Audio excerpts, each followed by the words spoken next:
Il y a du lourd, mais je n'ai absolument pas le droit de vous dévoiler quoi que ce soit. Oui, j'ai un lien assez particulier avec Morgane parce que j'y ai mis beaucoup de moi et que je suis très investie. Je pense très régulièrement à elle. Je peux lui acheter des choses, vous voyez. Si je tombe sur une paire de boucles d'oreilles improbables, bah je vais la prendre ou je ne sais quel sac à main ou que sais-je. Et même, je réfléchis un peu tout le temps à ce qui pourrait lui arriver, à la saison d'après, qu'est-ce qu'on lui souhaite, comment on pourrait de nouveau la mettre en difficulté, enfin tout ça, quoi. C'est-à-dire c'est compliqué parce qu'on n'a pas envie de l'assagir. On a plutôt envie de repousser un peu, toujours un peu les limites. C'est un mélange entre retrouver des ingrédients qu'on aime, qui sont maintenant très liés au style de la série, faire avancer le fil rouge et notamment la relation avec Karadec et la plonger dans de nouvelles situations qui sont évidemment propices à la comédie.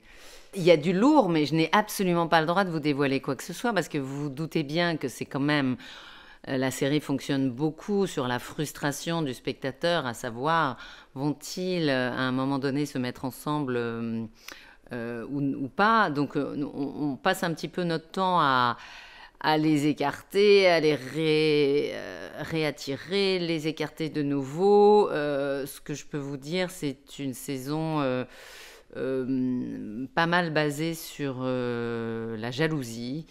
Et, euh, et je pense que vous ne serez pas déçus sur ce qui va se passer entre deux, mais je n'ai vraiment pas le droit de vous dire quoi que ce soit. C'est très important, c'est vraiment dans l'ADN de la série, c'est quelque chose qui, pour moi, est très important de garder l'idée de cette mère célibataire qui galère financièrement.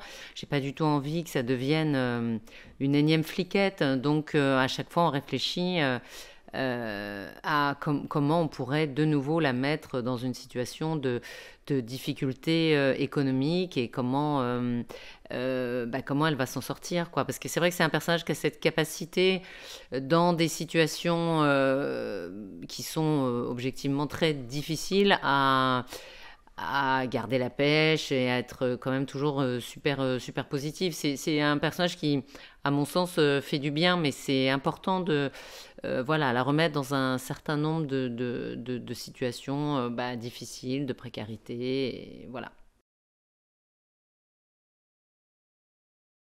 Non, mais je vais vous dire, la météo de votre région, c'est exactement la même météo qu'à Paris. C'est pas, elle est pas pire. C'est juste que ce qui est compliqué, c'est que Morgane, elle ne s'habille pas très chaudement. Donc c'est sûr que il y a deux raisons. Il y a une raison. Tourner l'été, ça permet de montrer la région différemment. Ça permet de changer de décor, voilà, de faire peut-être un peu plus d'extérieur. Et puis ça permet une vraie liberté aussi au niveau des costumes, quoi. Et puis aussi, ça permet de désengorger un petit peu effectivement le fait de faire 8 épisodes d'affilée, ça demande beaucoup d'énergie, beaucoup de temps. Voilà, ça permet, si on arrive à continuer à en faire deux en juillet, ben, d'avoir un hiver un tout petit peu moins conséquent. Après, oui, c'est difficile parce qu'on part le matin à 6h30 et qu'on tourne sous la pluie, la neige, en incarnant un personnage qui aime beaucoup mettre des décolletés et montrer son nombril. Donc c'est un petit peu et qu'à un moment quand vous avez vraiment froid, vous arrivez plus à jouer en fait. Donc je suis tout en couches sur des couches sur des couches.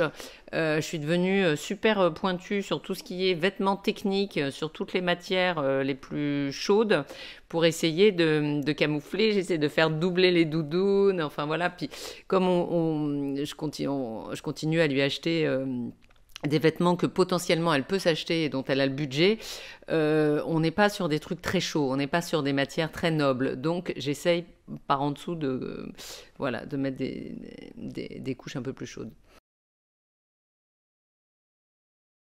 On se lève très tôt, il fait nuit, on nous met dans une voiture, on nous amène sur le décor. Le soir, il fait nuit, on repart. Et j'ai pas du tout de vie sociale en fait à côté parce que c'est un tel tunnel de boulot. Le soir, moi, j'ai 2 heures de texte du lendemain à apprendre. Donc en fait, ma journée n'est pas finie. Donc c'est un peu frustrant.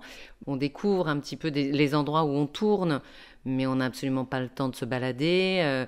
Le week-end, je rentre pour voir mes enfants, donc je reste pas. C'est assez, ça va avec une vie assez austère, même quand j'ai mes camarades qui viennent et qui sont avec nous 2 jours dans la semaine, je sors pas parce qu'en fait, sinon après je galère, je suis trop fatiguée.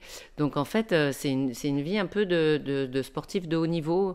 Donc tout ça pour dire que j'ai pas, je suis, c'est monacal. J'ai une vie monacale. Donc je ne sors pas au restaurant, je vais pas dans les bars.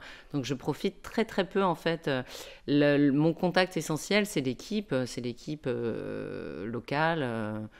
C'est la cantine. C'est vraiment les gens avec qui je bosse.